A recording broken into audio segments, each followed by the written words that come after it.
Vamos conferir a resposta da interatividade? Responda a alternativa correta no que se refere à educação ambiental. Alternativa correta C.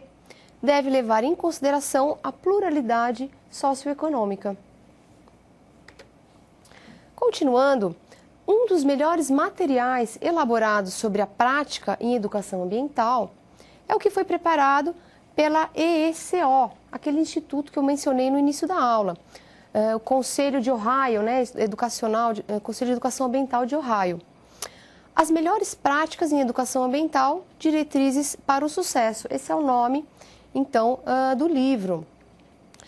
Boa parte do conteúdo dessa unidade, desse livro-texto, foi baseado nas orientações contidas nessa obra. Muito interessante, se você tiver a oportunidade de verificar, vale a pena. Alguns pontos ressaltados, salientados nessa obra. Conhecendo para planejar. O planejamento das atividades e as formas de abordagem devem ter plena aderência ao perfil do aluno.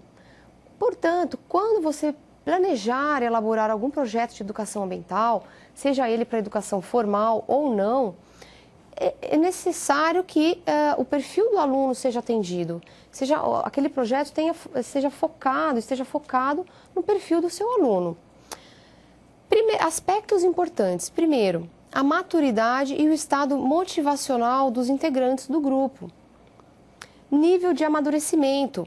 Crianças na primeira infância, a gente divide em três categorias.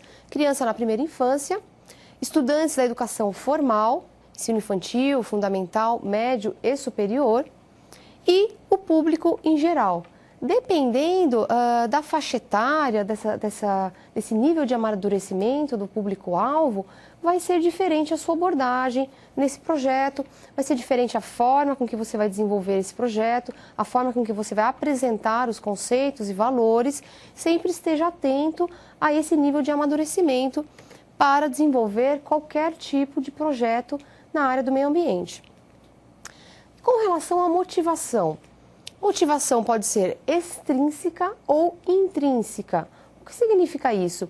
Extrínseca, que vem de fora, externa, e intrínseca, que vem de dentro, do interior. A motivação extrínseca seriam recompensas externas ou incentivos ao aprendizado, como, por exemplo, provas, certificados, diplomas, do sistema da educação formal. Essa motivação extrínseca é característica do sistema de educação formal. Sempre há, então, provas, certificados, trabalhos que a gente precisa que o aluno precisa estar apresentando para que ele seja aprovado, para que ele obtenha a média. Então, essa seria a motivação extrínseca. Motivação intrínseca está mais relacionada aos projetos não formais, na área não formal. Desejos, interesses pessoais do participante, geralmente associada à educação não formal. Quando a gente fala da motivação intrínseca, seria aquela motivação que é do indivíduo mesmo. Ele tem interesse naquela área, ele busca, não há uma emissão de algum certificado necessariamente que vá fazer, e promoção de provas, que vai fazer com que aquele aluno se motive. Então, essa motivação é característica da educação não formal. Continuando, as características do ambiente onde serão executadas as atividades também é muito importante. As características do local onde o programa será implementado e o seu prazo de duração são de grande relevância para o planejamento e a efetivação do programa.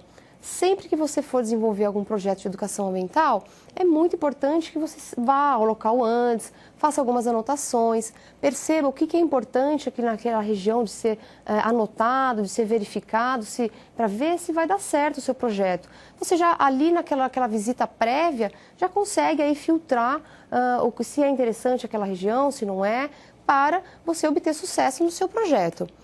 E, com certeza, englobado aí no planejamento está o prazo de duração, o tempo de duração, qual o período desse projeto.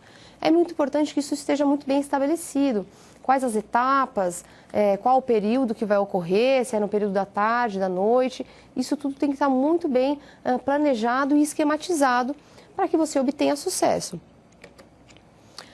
O ambiente educacional. Escolher o ambiente educacional que melhor atenda aos propósitos do programa.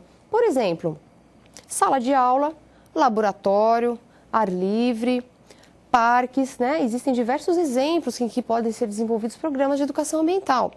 Estações de tratamento de água, aterros sanitários, complexos industriais e etc.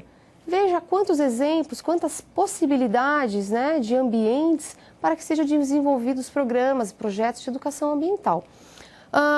Nem tudo é interessante que seja feito em sala de aula. Tente abrir o seu olhar para esses outros ambientes. Por exemplo, uma estação de tratamento de água.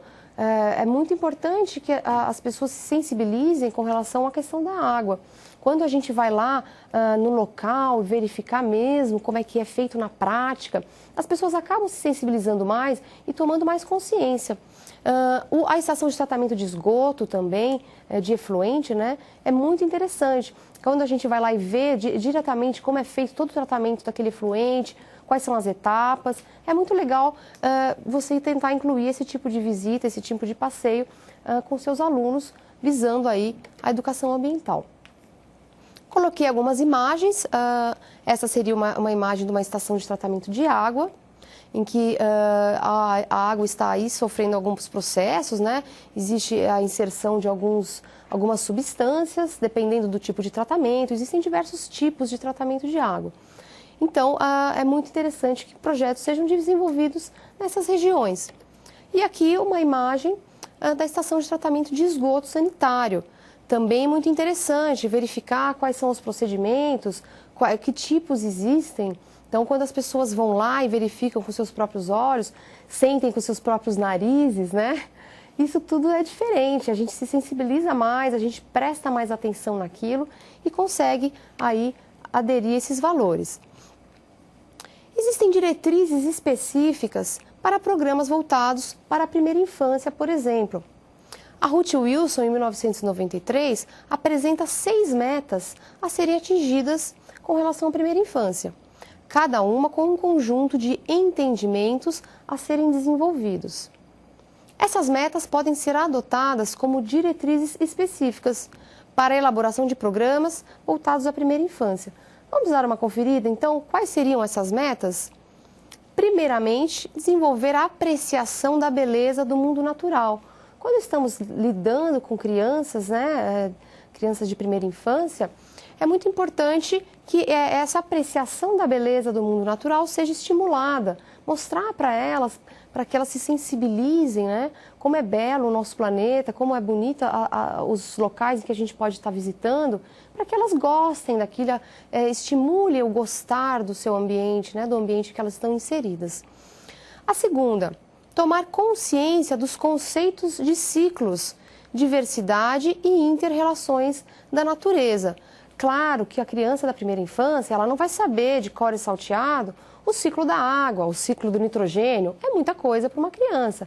Porém, ela já começa a entender que a chuva ocorre uma certa evaporação, ela começa a ter uma noção já básica desses ciclos. É claro, vai depender muito da idade, mas a criança já pode começar a tomar contato, sim, com esses conceitos.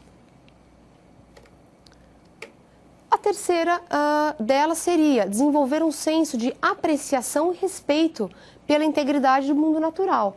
Então, a partir do momento que ela começa a apreciar, né, e gostar, ela começa também a respeitar aquele ambiente. Isso é importante que já ocorra desde a primeira infância. A quarta, desenvolver o senso de cuidado pelo planeta e a compreensão de como diferentes tipos de poluição podem ser prejudiciais ao planeta. Uma criança já consegue entender um pouquinho disso, claro, ela já verifica como está, quando ela está saindo de casa, de manhã, ela olha para o céu, ela vê como é que está o ar, dependendo da cidade, claro, em que ela está inserida, se é uma cidade grande, a poluição atmosférica está intensa, ou não, se ela tem ali algum rio que está poluído próximo dela, isso já pode ser apresentado para a criança que é da primeira infância também. Desenvolver a consciência de que as pessoas são parte do mundo natural e não separadas dele. Então, aquele conceito de que tudo está interligado, né?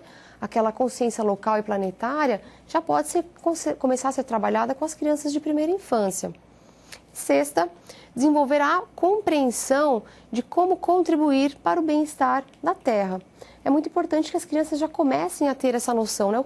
Que tipo de atitudes são importantes que elas tenham com relação ao meio ambiente? O que pode favorecer a preservação ambiental? As crianças já começam a entender isso dependendo da faixa etária. E existem diretrizes específicas para a educação formal. Para os diversos níveis de educação formal, educação infantil ao superior, valem as recomendações descritas por essa EECO, né, que eu já mencionei aí, Conselho de Ohio.